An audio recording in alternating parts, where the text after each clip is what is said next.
Hi, I'm Brett and this is our next video update for part 2 of Project Staino. This is the fully built upgrade engine for the MY15 current model STI, and as you can see we've got a bench full of goodies here which are now starting to come together for us to build this engine and get it back together with its target output to meet the client's needs.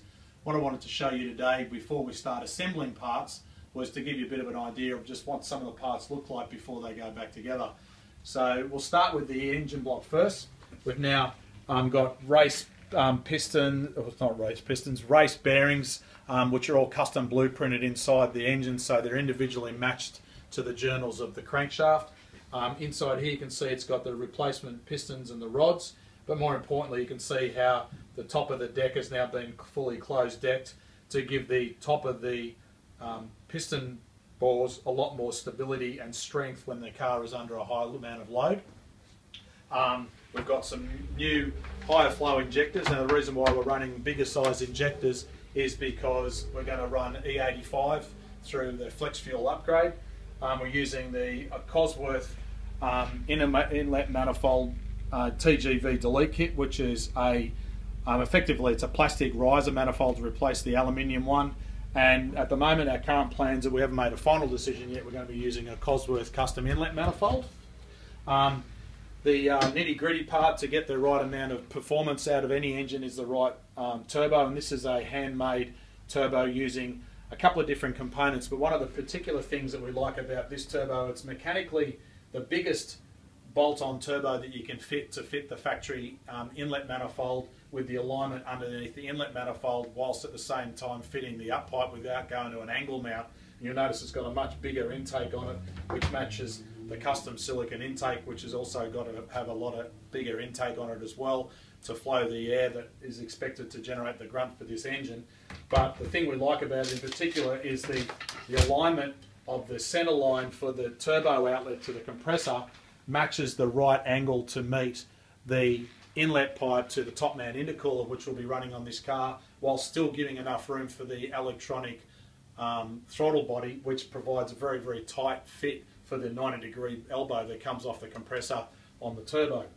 Some of the other things that we're doing on this engine, so people understand, is a in-car adjustable electronic blow-off valve, because with all different customers they want different needs. The good thing about the GFB fully adjustable electronic blow-off valve is it will handle the boost that this engine's designed to handle, but also at the same time gives the customer the ability to go from loud to quiet, from internally to externally venting to meet his needs without having to get out of the car.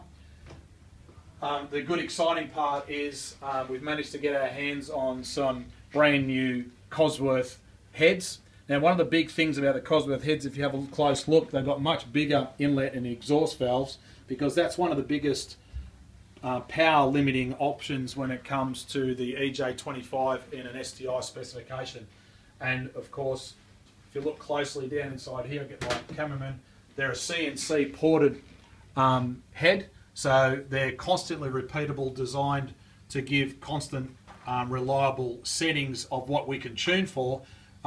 They're not actually hand bored out individually, they are hand finished as far as after the CNC machining is done. But the good thing about the CNC machining that Cosworth do is it's fully repeatable to a reliable design that you know you can get it again and again and again. Now, one of the big things at the moment is making sure that these are the right ones for the heads for this new model car, because there are some small variations with the different EJ25s, and also at the same time making sure that we've got the right cam profile to meet the needs of the client. And of course, when you start doing this type of engine upgrade, you then to start thinking about changing the exhaust manifold, and the only exhaust manifold that we would recommend that we use on any of these engines is Tomei.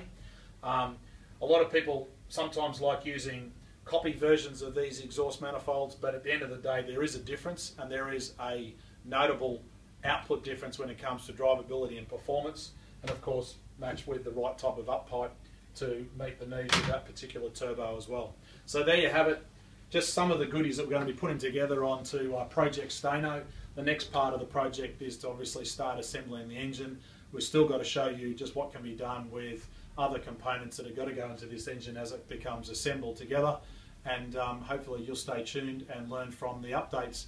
But here in Australia, no matter where you are in the world, follow us on Facebook, YouTube and Twitter. And for today, I'm Brett Middleton. Thanks for watching.